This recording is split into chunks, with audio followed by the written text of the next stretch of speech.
got you. Luxury living, we know the way to make you feel like a million. Opening doors, we take you to high. Hey, Steve Zalunardo here with Treviso Realty. Happy Tuesday morning. Just a real quick update on the market. Current inventory here in Southwest Florida, we're at 20,575 units, so down since last week about 200 units. An ideal number here for a good flowing market, probably 16 to 17,000 units. We're on the higher side, but we are coming down, which is a great sign. Clearly, remember, we're probably 2 million population currently right now, so still kind of high inventory. This is why we're still getting deals on resale and new construction because of the higher inventory. If we go under pending, we have 246 when pending. Pending, remember, is pending going towards closed.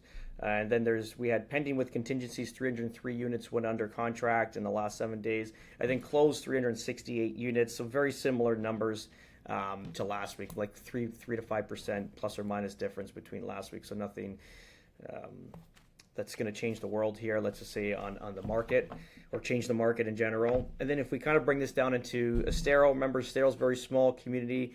Probably the last time I checked with the census is probably 32,000 people. Maybe it's 33, 34 now. But so it's obviously a very small community. 752 units available on the market. Pending 9 went pending last 7 days. Pending with the contingency 17 went under contract, and 16 actually closed. So very, again, similar numbers to last week.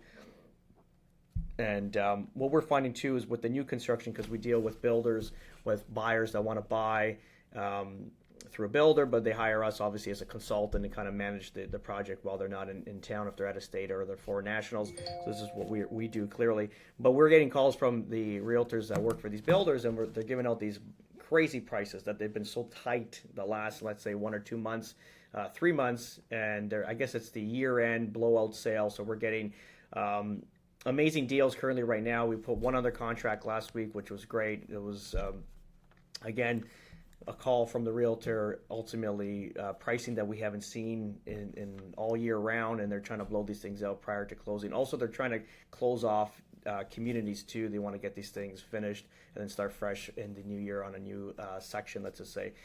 Yeah, that's pretty much it. What we've seen also, what we've noticed too, and I'll talk specifically about Verdana Village, is that we have, every time we were focused on a home site or a lot for clients, we used to have more time to kind of deal with that, and then now we're seeing them sell. So if we don't pull the trigger, between 1 and 3 to 5 days, let's just say that. Usually by the weekend they end up selling, going on the contract. If we have quick move-ins, which are spec builds that the builder starts from dirt and then gets ready for closing, these are called spec builds. So you can buy these along the process. And what we've seen with these, they're like, even if they're coming down to the wire, they ended up selling. They always sell for great deals, clearly, because the builder doesn't want to hold inventory. So before they do their CO, their certificate of occupancy, they want to blow these things out. And if they take possession of them, then they blow them out even faster and harder. This is what we did a few deals in the last couple of months with that, where there's properties that a buyer purchased and watched it through the whole process, and then on, let's say, a day of closing, they didn't come up with the funds and they just backed out of the deal. Builder takes over the property, has to sell it. So this is where you'll see like these prices get slashed even further. But it is what it is. We're looking pretty decent all in all. Clearly, they call it the Trump bump, which we're starting to experience. Just like I said, in micro versions, if I'm in different communities, I noticed that things that we've had access to or had the ability to kind of think about is definitely diminishing. That's not also happening here. That's happening up north too, where we're having multiple offers on everything. So it's almost like a wave from the north going to the south. You'll see the north is getting really hot, and then it's going to bring it to the south, which is what's currently happening right now. It's like a wave, like a surf. So one deal here. I follow these big companies, clearly big corporations that are buying real estate. Why? Because clearly they have way more information and analytics than even the economists do. Because if they're putting money out, clearly they got to make sure it's going to come back with a return. Clearly Blackstone is connected to BlackRock, and this is the king of kings. So if they're spending money, it's always a good sign.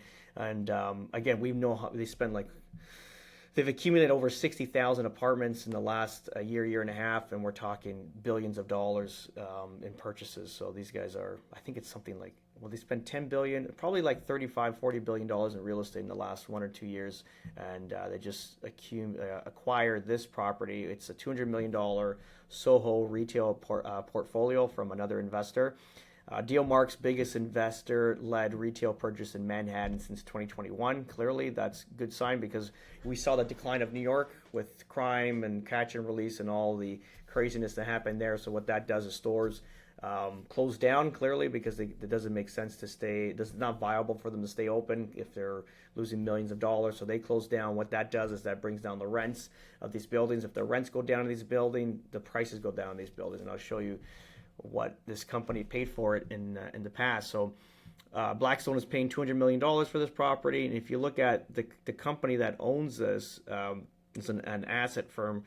Basically, in 4 years, from 2012 to 2016, they paid $204 million for this property. And if you think about real estate back in 2012 to 2016, there's no way the value is even considering like what it is right now, 200. Because if you kind of, let's say, backtrack this before COVID, like 2019, 2020-ish, let's call it, just around there, this might have been worth double what it's worth now, maybe $400 million. So these guys Blackstone did an amazing deal. They kind of see the progress in New York. Hopefully it's going to, if they're putting money, clearly they're going to clean the state up in the city real quick, and this will bring up all the values again. But what a great deal, right? $200 million, and they bought it literally 12 years later for the same price, which is crazy. And those are probably up doubled its value before everything took a turn in New York. But it is what it is. What I see is, obviously, if Blackstone's putting money out in these different states that have trouble, like they even put money in San Francisco, which is pretty crazy right now, what I hear anyways. I've never visited, and they're buying this all up. So clearly they have an in on what's happening, what's going to go on there, and how they're going to clean up those cities.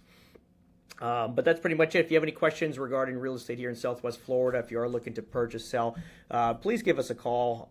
We can definitely go over our services and what we can provide to you with your purchase or sale. Have a great day. Treviso Realty. Treviso Realty, opening doors to luxury living.